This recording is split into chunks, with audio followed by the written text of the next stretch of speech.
Saksakallan gunarnavasya Vande Guru Sri Charanarvindam.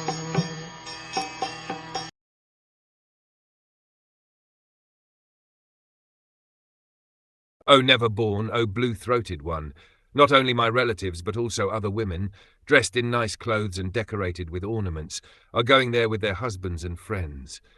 Just see how their flocks of white airplanes have made the entire sky very beautiful. Here Lord Shiva is addressed as Abhava, which means one who is never born, although generally he is known as Bhava, one who is born. Rudra, Lord Shiva, is actually born from between the eyes of Brahma, who is called Swayambhu, because he is not born of any human being or material creature, but is born directly from the lotus flower which grows from the abdomen of Vishnu.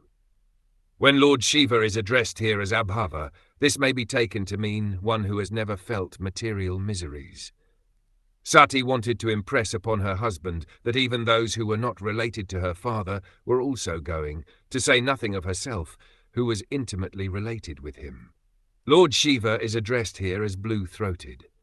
Lord Shiva drank an ocean of poison and kept it in his throat, not swallowing it or allowing it to go down to his stomach, and thus his throat became blue.